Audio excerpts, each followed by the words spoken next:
안녕하세요.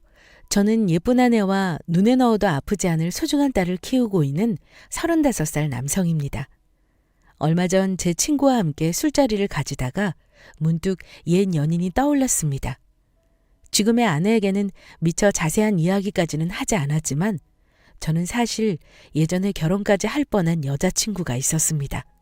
하지만 여자친구의 어머니께서 처음 만난 저에게 대하신 태도와 모욕적인 발언으로 인해 곧바로 파혼하게 되었는데 3년이라는 시간이 지난 지금도 다시 생각해보면 어처구니가 없고 화도 나더라고요. 그래서 오늘은 제가 여러분들에게 3년 전 제가 겪었던 울분 터지는 그렇지만 한편으로는 안타까울 수 있는 사연을 들려드리려고 합니다. 끝까지 잘 들어주시면 감사하겠습니다. 저는 어렸을 때부터 독립심이 강했습니다. 아주 어렸을 시절 기억은 나지 않지만 제 기억에 중학생 때부터 거의 모든 것을 혼자 해결하였고 고등학교 졸업 후 진학이라든지 취업에 관하여 스스로 결정을 하고 아르바이트나 일당을 뛰면서 제 인생의 앞길을 위해 돈을 모아 준비했죠. 사실 공부를 그렇게 못하는 머리는 아니었어요. 다만 딱히 제가 하고 싶은 일에 필요한 과정은 아니었기에 대학 진학은 하지 않았습니다. 부모님도 제 결정을 들으시고는 약간의 걱정은 하셨지만 반대하거나 나무라진 않으셨어요. 제 꿈은 예전부터 음식하는 것을 좋아했기 때문에 제 이름으로 저만의 스타일을 가진 매력적인 가게를 내는 것이 목표였기 때문입니다. 사업에 관한 책들과 강의를 들으면서 기본적으로 알아둬야 할 지식과 나만의 노하우를 조금씩 터득하기 위해 열심히 공부하였고 가게를 내기 위해 필요한 돈이 제 생각보다 훨씬 많았기 때문에 고등학교를 졸업 후 창업 공부와 일, 아르바이트를 병행하며 7년이라는 시간 동안에 많은 돈을 모을 수 있었습니다. 물론 저희 부모님께서도 금전적으로 도움을 주셨고요. 그렇게 악착같이 살아온 세월 때문에 저는 아끼고 절약하는 것이 습관이 되었어요. 물론 너무 짠돌이 같은 모습은 서비스와 인상이 절반을 차지하는 요식업 사업에 큰 이미지 타격이 있을 수 있기 때문에 쓸 땐 시원하게 쓸 수 있도록 평소에도 많은 연습과 노력이 필요했습니다. 그렇게 제 나이 27살에 드디어 대전 시내 쪽에 중규모의 퓨전 대포집을 차렸습니다. 제가 술집을 차린 이유는 바로 제 아버지 때문인데요. 평소 막걸리를 즐겨 드시는 아버지를 보면서 맛있는 안주를 만들어 드리는 것을 좋아하기도 했고 평가를 받을 때 아버지의 입맛이 꽤나 까다로움에도 불구하고 제가 내드린 요리에 대해서 항상 극찬을 하셨기 때문입니다. 아들이라 그런 것 아니냐고요? 아니요. 저희 아버지는 냉정하시고 심지어 제가 가게를 차리기 위해 돈을 주실 때도 이거 너한테 투자하는 거다. 만약 네가 식당을 차렸는데 잘 안 되거나 장사가 망하면 그건 내 요리 실력이 아니라 내가 사업을 할 만한 그릇이 아닌 거니까 바로 정리해라 하고 말씀하셨거든요. 자신감과 은근한 부담감이 저에겐 너무나도 큰 용기와 위로가 되었고 무슨 일이 생기더라도 제 요리에 대한 실력만큼은 엄청난 자부심이 있었습니다. 퓨전 대포집이라 중년 남성분이나 어르신들만 오시는 심심하고 고리타분한 술집이 아닐까 하고 생각하시는 분들도 계실 겁니다. 하지만 제가 사업을 시작한 지 9개월 만에 저는 매출 10억을 달성하였고 그 이후에도 매출이 점점 늘어나면서 가게를 더 크게 확장하였습니다. 요식사업 2년 만에 전 그동안에 만져보지도 보지도 못한 동방석에 앉게 되었고 부모님에게도 매달 큰돈의 용돈을 드리며 효도할 수 있었죠. 어머 아들, 요즘 가게가 더 잘 되고 있니? 왜 이렇게 용돈을 많이 보냈어? 돈 잘 벌고 있어요. 대포집이라 연령층이 높은 분들만 오는 게 아니라 젊은 사람한테 더 인기가 있거든요. 요즘 되게 잘 나가고 있어요. 그래? 아무튼 잘 되고 있다니까 잘 됐다. 혹시나 일손 부족하면 엄마랑 아빠한테 꼭 이야기해. 농사일 잠깐 미뤄두고 도와주러 갈 수 있으니까. 알겠지? 헤이, 저희 가게에서 일하는 사람들 되게 많아요. 제가 가게에 가면 있을 자리가 없을 정도라니까요. 최근에 확장해서 직원들을 조금 더 뽑아야 할 것 같아요. 그래? 저번에 가보니까 사람들은 많은데 직원들이 좀 부족한 것 같긴 하더라고. 그럴 땐 제가 잠깐 들러서 도와줄 수 있으니까 괜찮아요. 걱정 마세요. 보연아, 너 이제 그렇게까지 아끼지 않아도 돼. 사람도 충분하게 쓰고 옷도 좀 사 입고 차도 좋은 걸로 좀 바꿔. 엄마 아빠한테 용돈 안 줘도 되니까 너한테도 좀 쓰면서 살아. 알겠지? 하지만 제가 돈을 많이 번다고 해서 아끼거나 절약하는 제 습관이 하루아침에 사라지지 않았습니다. 이제 조금 펑펑 쓰면서 돌아다녀도 되지만 그렇게 하긴 싫더라고요. 다른 사람들처럼 여자 앞에서 허세를 부릴 생각도 전혀 없었고요. 오히려 전 지금의 제 상황을 주변의 다른 사람들이 몰라주기를 바랬습니다. 물론 지금 현재 제가 만나고 있는 여자친구에게도 억대의 연봉과 건물 등을 가지고 있다고 말하지 않았어요. 차도 제가 한창 사업 공부와 가게를 알아보러 다닐 때 타던 작은 소형차를 끌고 다니고 있고요. 그럼에도 착한 제 여자친구는 아무 말 없이 아무 조건 없이 저를 좋아해 주었답니다. 물론 제가 잘 나가는 사장님이라는 말을 들으면 더욱더 저를 좋아하겠지만 그런 식으로 변하는 사람들을 여러 본 제 입장에서는 사실 과히 좋은 모습은 아니었어요. 그로 인해 변하기도 하고 은근한 말로 돈을 뜯어내려 하거나 당연하다는 듯 매번 얻어먹으려는 사람들에게 이미 오만정이 떨어졌거든요.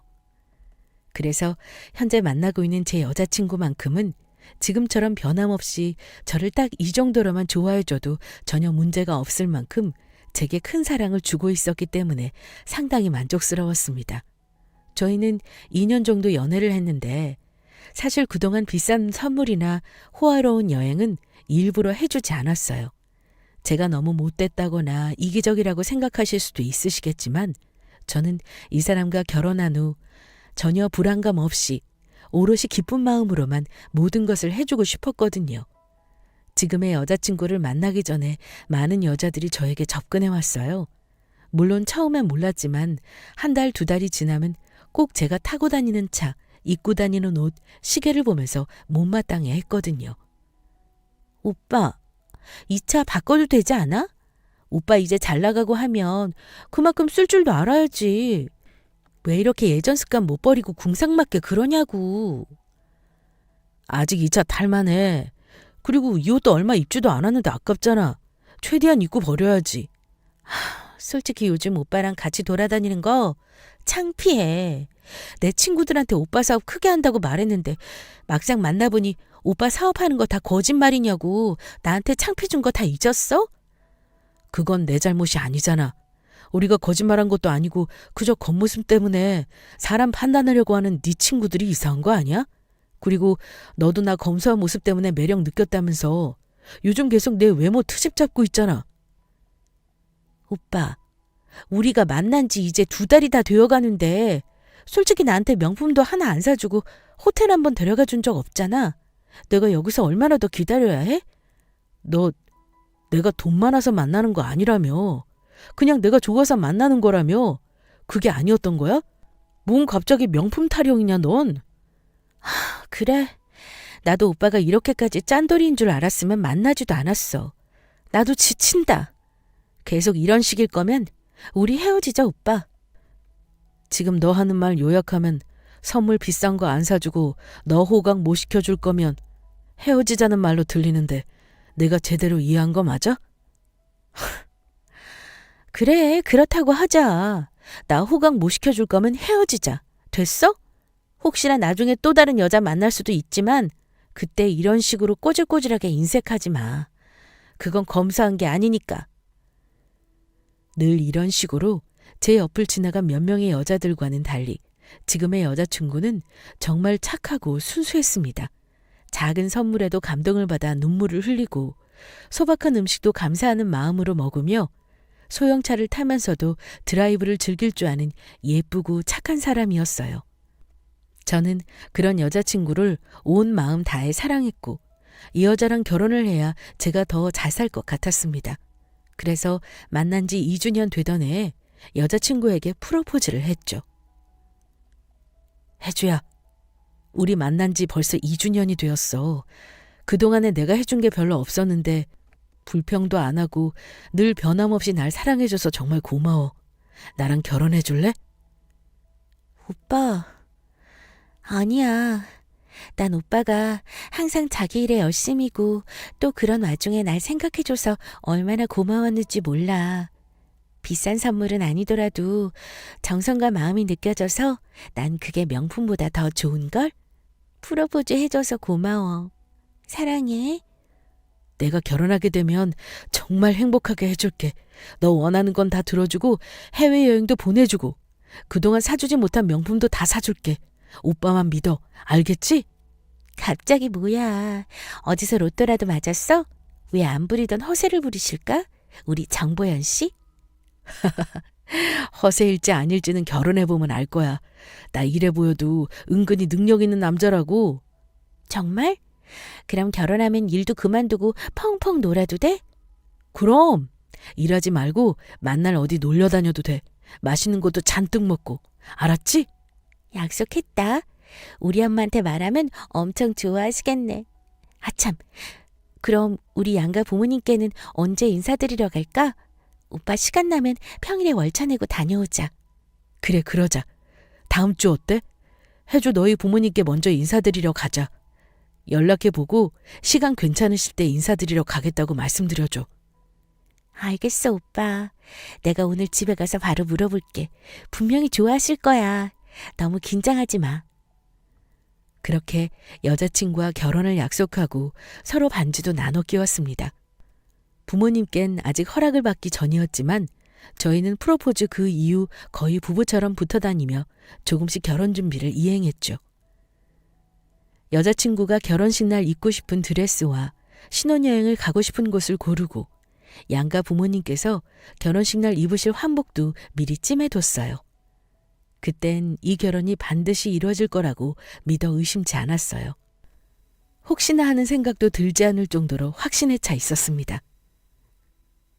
그러나 여자친구의 부모님을 만나러 갔던 날, 결혼까지 약속했던 사랑하는 사람과 이별하게 되었죠.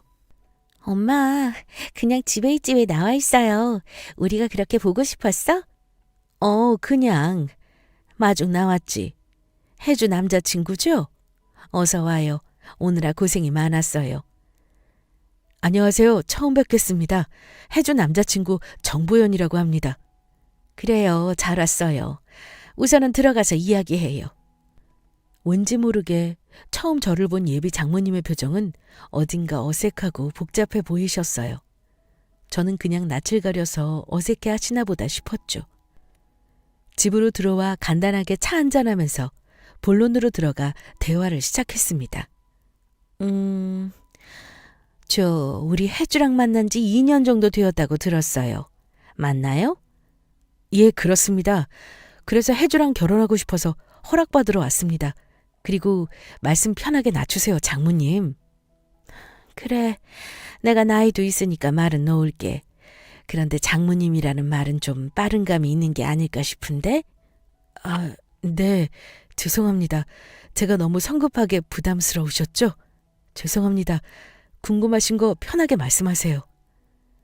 그럼 내가 몇 가지만 좀 물어볼게요.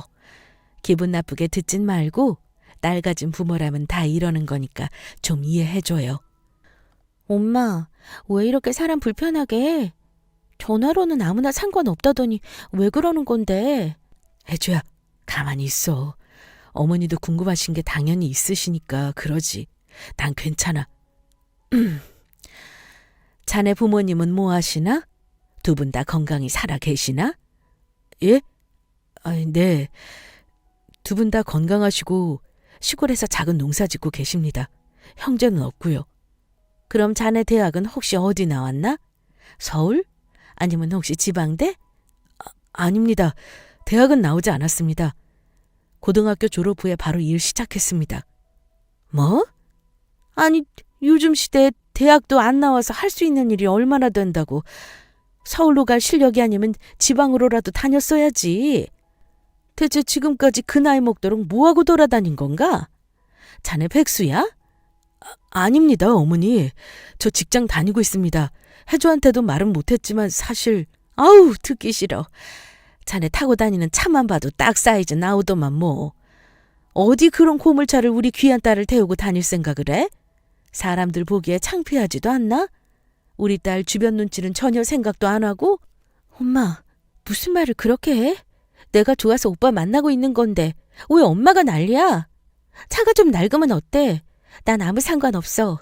그리고 오빠 백수 아니야. 장사하고 있어. 뭐? 장사? 무슨 장사를 하는데? 그런 차 끌고 다니는 거 보면 뭐 작은 구멍가게나 운영하는 것처럼 생겼더구먼. 아니야. 대전에서 운영하고 있어. 젊은 사람들도 많이 오는 포차야. 요즘 얼마나 인기 있는지 엄마는 알지도 못하면서 왜 괜히 오빠한테 상처 주고 그래? 포차라면 술집 아니야? 아유, 격떨어지게 진짜. 너 이 남자랑 결혼하는 거 난 반대다. 그런 차 가지고 다니는 거 보면 월급 수준 뻔하고. 너한테 선물 하나 제대로 안 해줬지? 너 지금 이런 남자랑 결혼하면 네 인생이 망하는 거야. 알겠어? 네, 무슨 말씀이신지 잘 알아들었습니다. 그럼 전 이만 가보겠습니다. 지금 여기서 말 확실하게 해. 자네 우리 딸이랑 오늘부로 당장 헤어져. 알겠어? 네, 알겠습니다. 운명의 장난일까요? 이런 식으로 지금까지 2년 동안 만난 제 여자친구와 이별을 하게 되었습니다. 어머니의 말로 상처와 수치를 당한 저는 여자친구의 구애에도 손을 뿌리치고 혼자 운전해서 집으로 왔어요. 그날 정말 펑펑 울기도 하고 화가 나서 벽을 치기도 하면서 온갖 분풀이를 한 것 같아요. 다음 날도 술을 몽땅 마시면서 집 밖으로 나가지 않았고 여자친구의 전화나 문자도 일절 받지 않았습니다. 그렇게 일주일을 지내면서 이제 조금씩 마음이 진정되었고 정상적인 사고방식이 서서히 되더라고요. 어이없게 그 집에서 괜한 일을 당한 것이 억울했고 분노가 치밀어 올랐습니다. 그날의 여자친구의 어머니가 하셨던 모든 말들이 하나씩 걸리면서 이대로는 절대 그냥 넘어가기 싫었어요. 더구나 저를 작은 구멍가게나 운영하면서 찌질하게 인생 사는 사람이라고 생각하는 그 집안의 모든 것을 털어놓고 싶었고 매출 수십억을 벌어들이는 사장이라는 것을 알려 코를 납작하게 만들어주고 싶더라고요. 그래서 내키진 않았지만 여자친구와 다시 만나 이야기를 했습니다. 오빠, 그동안에 왜 연락도 안 받았어? 나 너무 힘들었어. 오빠도 보고 싶었고. 그래, 너도 많이 힘들었을 거 알아. 나도 많이 당황스럽고 힘들었으니까. 그동안에 네 연락을 안 받았던 건 나도 생각을 정리할 시간이 필요했어. 무슨 생각? 오빠, 우리 엄마가 그렇게 말한 건 오빠 겉모습만 보고 아무것도 몰라서 그렇게 말한 거야. 정말 미안해. 내가 사과할게. 우리 엄마 대신에 사과할게. 고개 들어. 사실 네가 잘못한 건 없어, 혜주야. 내 말대로 내 겉모습이 어느 정도 문제가 된 듯하다. 그래서 옷도 비싼 걸로 좀 사 입고 차도 바꾸려고 생각 중이야. 응? 오빠, 그렇게 할 필요 없어. 돈도 별로 없을 텐데. 갑자기 한 번에 그런 걸 어떻게 하려고 해. 내가 우리 엄마 다시 잘 설득해서 이야기해 볼 테니까. 그래. 나도 너희 부모님 다시 만나야 할 이유가 생겼어. 다시 날짜 잡아서 너희 부모님 만나러 가자. 부모님한테는 나랑 같이 간다는 말 하지 말고 그냥 시간만 비우더라고 말씀드려줘. 내가 간다고 문도 안 열어주실 수도 있으니까. 다시 허락받으러 가려고? 알겠어, 오빠. 내가 오늘 바로 연락드릴게. 그럼 언제쯤 갈까? 이번 주는 좀 급하고 다음 주 목요일에 가자. 나도 준비할 것들이 있으니까. 여자친구와 그렇게 헤어지고 바로 제가 가지고 있는 건물과 가게 문서를 챙겼습니다. 그리고 제 명의로 된 건물에서 매달 들어오는 통장 내역도 전부 뽑아 놓았죠. 부동산 등기와 주민번호, 신원이 확실하게 보이는 제 도장과 사인까지 포함된 여러 서류에 봉투를 담아서 모든 것을 준비 완료했습니다. 옷도 백화점에서 가장 신상으로 하나 맞춰서 입었고 시계도 명품으로 준비했죠. 차도 하나 뽑아서 그걸 타고 만나러 갈까 싶었지만 관두기로 했어요. 새 차는 기분 좋은 마음으로 사고 싶었거든요. 모든 준비를 마치고 드디어 전 여자친구의 부모님을 다시 만나러 가는 날이 되었습니다.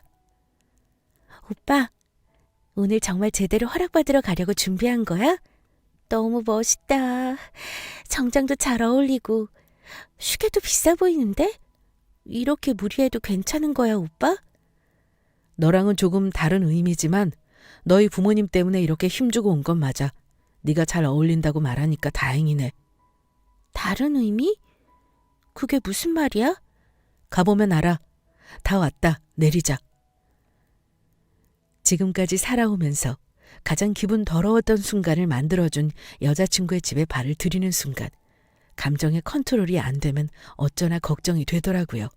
하지만 여기서 흥분해버리면 더 우스운 꼴이 되어버릴 수 있어서 심호흡을 몇 번 하고 들어갔습니다. 제가 들어가자 여자친구의 어머니는 눈이 커지면서 헛웃음을 치시더라고요. 참. 자네가 여기는 또 어쩐 일이야?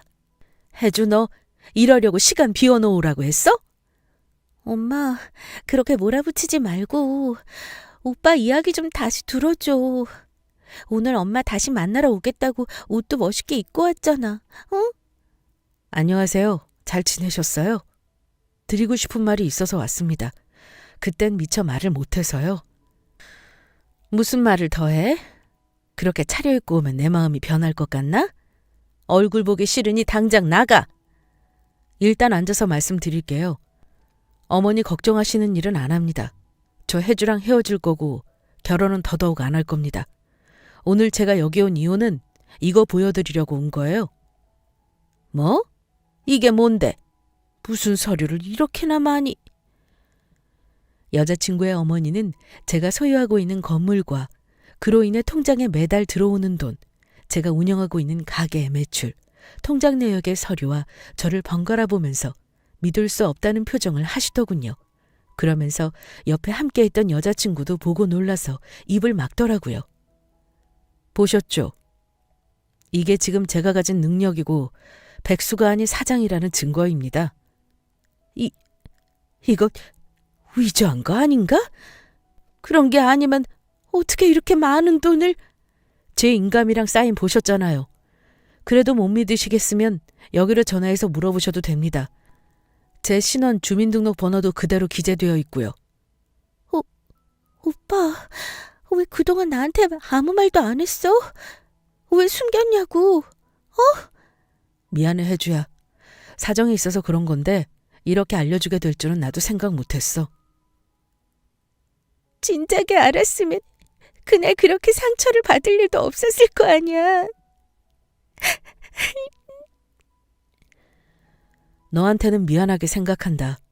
결혼 후에 다 말해주려고 했는데 일이 이렇게 되어버렸어. 잘 지내라, 혜주야. 꼭 좋은 사람 만나고. 오늘 내가 여기 온 이유는 다 말해주려고 온 거야. 어머니도 건강하게 잘 지내세요. 잠깐만. 정서방, 가지 말게. 나 자네랑 우리 딸 결혼 찬성할게. 허락해 줄게. 전에는 정말 우리 딸 너무너무 고생할까 봐 걱정돼서 그랬는데 자네 능력이 이 정도라면 나 걱정 없이 자네랑 우리 딸 결혼시킬 수 있어. 그러니까 착각하지 마시죠, 어머니. 전 허락받으러 온 게 아니고 확인시켜드리려고 온 겁니다. 제가 혜주랑 헤어질 때 헤어지더라도 그렇게 볼품없는 남자가 아니라는 거 알려드리려고요. 그땐 그렇게 무시하고 천대하시더니 자세가 공손해지셨네요. 보셨죠? 저 이런 사람입니다. 겉모습만 보고서 사람 판단하지 마세요. 아시겠어요? 그래. 내가 다 잘못했네.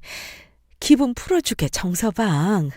잘못은 내가 있는데 왜 죄 없는 우리 혜주랑 헤어지려고 하는 거야? 응?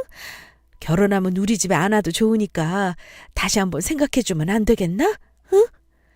네, 사실 혜주한테는 정말 미안하게 생각하고 있어요. 하지만 마음은 이미 정했습니다. 결혼은 절대 안 합니다. 이미 너무 어긋나 버렸어요. 돌이킬 수도 없고요. 이만 가보겠습니다. 뒤에서 저를 붙잡는 여자친구의 어머니를 뒤로하고 저는 집을 나왔습니다. 뒤따라 여자친구가 따라왔고 눈가에는 눈물이 자욱한 채 제 팔을 잡고 이야기 좀 하자고 매달리더군요. 오빠, 나 오빠랑 못 헤어져. 제발 헤어지자고만 하지 마. 어? 다시 시작하자. 우리 사실 내가 잘못한 게 많은데 나 너무 속상하고 억울하단 말이야. 미안해. 그래도 너랑은 이제 예전처럼 못 지내. 네 잘못은 아니지만 우린 인연이 아니었던 거야. 그렇게 받아들이는 게 너도 속 편할 거야. 싫어. 아니야. 제발 헤어지자는 말만 하지 마. 결혼 안 해도 되니까 그냥 연애만이라도 하면 안 될까? 응? 아니, 미안해.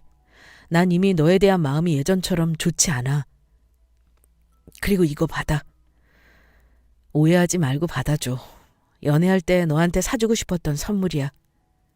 헤어지는 마당에 주는 것도 웃기긴 한데 너랑 만나면서 제대로 된 선물이나 못 사준 게 계속 마음에 걸리더라.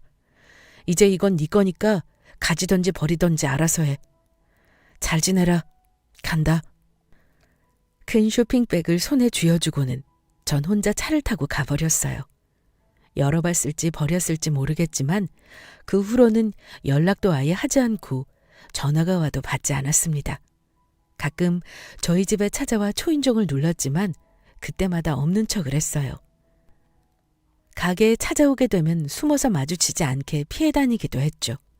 물론 제가 가게에 있는 날이 많지 않았지만 워낙 자주 찾아와 저를 만나려고 했기 때문에 피해 다니는 것이 쉬운 일은 아니었습니다. 그렇게 한 달 정도가 지났고 잠잠해지는 듯 했죠. 전화나 문자도 오지 않았고 가게에도 불쑥불쑥 나타나지 않았어요. 그러던 어느 날 우려했던 일이 닥쳤습니다. 포기한 줄로만 알았던 전 여자친구가 어머니와 함께 저희 가게를 갑작스럽게 찾아온 것이었죠. 피하기엔 이미 늦었고 이왕에 마주친 김에 할 말을 해야겠다고 생각한 저는 밖에 나가서 따로 이야기하자고 했습니다. 우리는 근처 가까운 카페로 자리를 옮겼고 전 여자친구는 헤어지던 날 제가 준 큰 쇼핑백을 넘겨주면서 먼저 말을 꺼냈습니다. 연락도 안 받고 가게에 가도 집으로 가도 나를 만나주지 않아서 이렇게 불쑥 찾아왔어. 이렇게 안 하면 앞으로도 계속 못 만날 것 같아서 말이야. 우리 헤어졌잖아. 그런데 내가 널 왜 만나니? 그리고 이 선물은 내가 너 준 거니까 나한테 주지 말고 가져가. 마음에 안 들면 버리더라도 네가 버려야지. 됐어, 오빠. 나 이런 거 필요 없어. 오빠가 다시 가져가. 그리고 생각을 아무리 해봐도 오빠랑 헤어졌다는 게 너무 억울하고 힘들어. 그래서 오늘 엄마랑 같이 왔어. 오빠한테 제대로 다시 사과하고 싶다고 하셔서. 사과는 됐습니다. 그냥 받았다고 생각할 테니까 이젠 가게 오지 마세요. 그리고 해줘 너도 나한테 개인적인 연락하지 말고 찾아오지도 마. 정서방, 아니 뭐라고 불러야 할지 모르겠네. 보형군, 내가 정말로 잘못했네. 내가 자네한테 상처 준 거지 내 딸이 상처 준 건 아니잖아. 그러니까 우리 딸하고 다시 잘 지내보면 안 되겠나? 죄송한 말씀이지만 저는 그날 이후 마음 정리 다 끝났습니다. 물론 조금 힘들긴 했지만 더 이상 혜주와 연인 관계로는 지낼 수 없습니다. 그건 혜주한테도 충분히 알아듣게 이야기했습니다만. 오빠, 그럼 우리 친구로라도 지내면 안 될까? 나 이대로 오빠 영영 못 본다고 생각하니까 너무 힘들어서 그래. 지금도 별다른 거 없이 엄마가 오빠한테 사과하고 싶대서 온 거니까 부담 가질 필요 없어. 그래, 내가 자네한테 말 심하게 하고 상처 준 것 때문에 사과하려고 온 거니까 너무 우리 혜주한테 쌀쌀맞게 굴지 말게. 그리고 마음 정리되면 다시 한번 우리 딸하고 잘 지내봐도 괜찮을 것 같은데. 사과하러 오셨다고 하시니까 사과 받겠습니다. 그리고 마음 정리도 다 됐고 생각도 다 정리했습니다. 오늘부로 두 사람하고 인연 다 끊을 겁니다. 앞으로도 연락하지도 찾아오지도 말아주세요. 부탁드려요. 정말 끝까지 너무 무심하다, 오빠. 다들 저를 나쁜 사람으로 몰아가시는데 어머니께서 딸 앞길 망치신 거예요. 그리고 진심으로 사과를 하고 싶으셨으면 제가 사장이라는 것을 밝히기 전에 하셨어야죠. 그래야 제가 그나마 조금이라도 진정성을 느끼지 않았겠어요? 이렇게 태세전환하시면 저 놀리는 것으로밖에 보이지 않습니다. 그리고 혜주야, 나한테 너무하다고 하지 말고 너희 엄마를 탓해. 너한텐 안타깝고 미안한 말이지만 너희 어머니 때문에라도 나 너랑 친구로라도 만나기 싫어. 알겠니?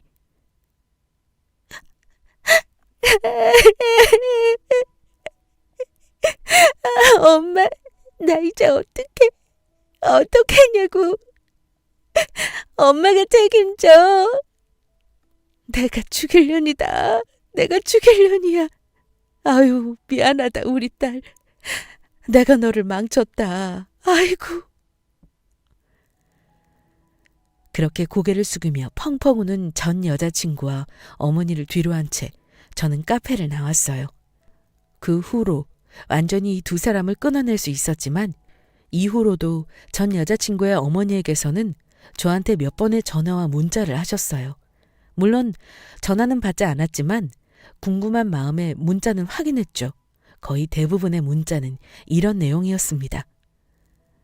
보형군, 잘 지내고 있나? 나 혜주 엄마야. 내 사과가 진정성이 느껴지지 않았다면 자네 만나서 무릎이라도 꿇고 100번 1000번은 다시 해줄 수 있어.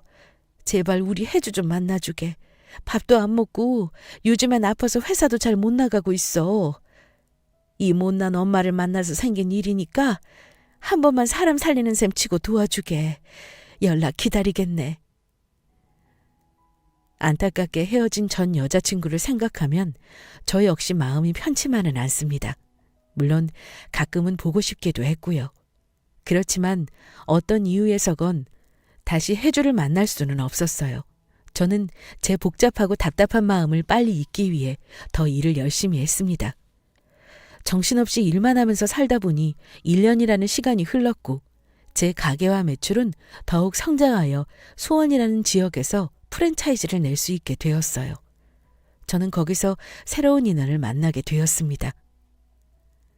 좀 더 색다른 구조와 여러 분위기를 살리기 위해 수제 가구를 알아보러 다니던 도중 제가 생각하는 가게 스타일과 잘 어우러진 분위기의 목재 공방을 발견했죠. 그곳은 사장이 여자분이셨는데 무척 여리여리하지만 똑 부러지는 야무진 성격에 은근히 착한 인상을 가진 매력적인 사람이었어요. 첫눈에 관심이 간 저는 가구를 핑계로 안면을 천천히 익히다가 일을 같이 시작하면서 자연스럽게 연인으로 발전하게 되었습니다. 물론 일하는 시간에는 냉정하게 공과 사를 구별할 줄도 아는 개념적인 여자였어요. 이번엔 테이블이나 의자를 다 너한테 맡기려고 해. 여기 공방 스타일이 예스럽지만 촌스럽지 않고 분위기가 좋더라고. 그러니까 앵두나무로 컬러감을 좀 어둡게 해서 테이블과 의자 10세트 부탁해. 일할 땐 반말하지 마세요. 저도 엄연한 공방 사장이거든요. 밖에서는 연인이지만 여기선 비즈니스 관계니까 지킬 건 지켜주시죠, 정보현 씨. 으이그, 네, 알겠습니다. 이수정 사장님, 그럼 잘 부탁드리겠습니다. 믿고 맡겨주세요. 그리고 가격은 할인 없이 다 받을 거니까 한 푼도 빠짐없이 이 계좌로 입금시키세요. 요즘 앵두나무 비싼 건 아시죠? 여자친구 덕 좀 보나 했더니 완전히 남보다 못하네요. 알겠어요. 전부 입금시키겠습니다. 전 여자친구가 한순간도 생각나지 않을 정도로 착하고 예쁜 사람이었지만 그 사람에게도 제가 누구인지 정확히 무슨 일을 하는 사람인지 말해주지 않았습니다. 그저 큰 가게를 운영하며 프랜차이즈 창업을 계획하고 있는 사람 정도로만 알고 있었죠. 사실 그렇게만 말해도 제가 능력자라는 건 여자친구도 알고 있었어요. 그래도 사람이 느낌이라는 게 있잖아요. 그것과는 상관없이 이 여자가 나를 너무 좋아해주고 있다는 그 안정적인 느낌이요. 그래서 연애 1년 6개월 만에 우리는 결혼을 약속하였습니다. 그 당시 제가 운영하는 포차는 엄청난 인기를 끌고 있었기 때문에 남녀노소가 다 아는 맛집으로 자리를 잡은 상태였고 여자친구의 부모님 또한 제가 하는 일에 있어서 좋아해 주셨고 응원해 주시는 분들이라 쉽게 결혼을 허락해 주셨습니다. 그렇게 저희들은 부부가 되었고 신혼여행을 가서 미처 전부 말해주지 못한 저에 대한 모든 것들을 아내에게 말해 주었어요. 여보, 우리 이제 부부가 돼서 숨길 건 없어야 하니까 그동안에 말 못했던 거 말해줄게. 실망하거나 화내면 안 돼. 알겠지? 왜 그래 갑자기? 혹시 당신 숨겨둔 아이가 있다거나 사실은 여자라거나 그런 건 아니지? 헤이, 나 장난치려는 거 아니고 진지하게 하는 말이야. 나 실은 건물도 몇 채 가지고 있고 가게도 엄청나게 확장했어. 그래서 매달 들어오는 돈도 많고 재산도 많아. 그동안에 숨겨서 미안해. 정말? 되게 멋있네 당신. 이렇게 반가운 이야기를 왜 이렇게 자신 없게 말해? 자신 있게 당당하게 멋있는 척하면서 말해도 돼. 서운하거나 화났나? 그동안 계속 숨기고 연애했는데? 참나, 그게 뭐 화낼 일인가? 게다가 남편이 재산도 많고 돈도 많으면 나한테도 엄청 좋은 일인데 그게 왜 화가 나? 다 이유가 있으니까 숨겼겠지. 사업하다 보면 사람 잘 못 믿고 그럴 수 있으니까 저는 다 이해합니다요. 이해해줘서 정말 고마워 여보. 신혼여행 마치고 돌아가면 바로 장인 장모님께도 말씀드려야겠다. 분명 기뻐하실 거야. 우리 엄마랑 아빠는 당연히 좋았을걸. 당신 이거 밝히면 용돈 더 많이 드려야 할지도 모르는데 괜찮겠어? 일 더 열심히 해야 돼. 당연히 괜찮지. 장인 장모님이 말씀 안 하셔도 내가 앞으로 용돈 많이 드릴 거야. 오, 능력 있는 우리 남편 완전 최고다. 그럼 나도 이제 호강 좀 할 수 있는 건가? 당연하지. 내가 비싼 선물이랑 음식, 여행 다 해줄 거야. 각오해. 아무렇지 않게 쿨하게 받아들이며 좋아하는 아내를 보자 처갓집에 이야기하는 것이 오히려 기다려졌어요. 아니나 다를까 신혼여행 후 모든 사실을 말씀드리자 저희 장인 장모님께서는 제 손을 잡으시면서 이렇게 훌륭한 사람한테 내 딸을 맡기니 더욱 안심이 된다며 절 높여주셨고 저희 부모님에게 다시 감사 인사를 드리고 싶다면서 많은 선물을 보내주셨습니다. 사돈관계이지만 어색하게 불편한 분위기가 아니라서 저희 양가 부모님들은 아주 친하게 지내셨고 지금 현재도 제주도에서 함께 여행 중이십니다. 저와 제 아내가 함께 상의해서 보내드린 여행이었어요. 좋은 아내와 처가를 만나서 제 마음가짐이나 가족들을 생각하는 마음이 더욱 깊어지고 순수해질 수 있었던 것 같아요. 사실 사업을 하다 보면 사람을 잘 못 믿거나 계산적으로 생각하는 일종의 습관 같은 것들이 있는데 와이프와 결혼한 후 아이가 태어나면서 점점 계산적인 건 사라지고 사람들에게 진심으로 마음을 열 수 있는 여유로운 사람으로 변해가고 있는 저 자신을 보면 정말 인연은 따로 있구나 하는 생각이 절로 듭니다.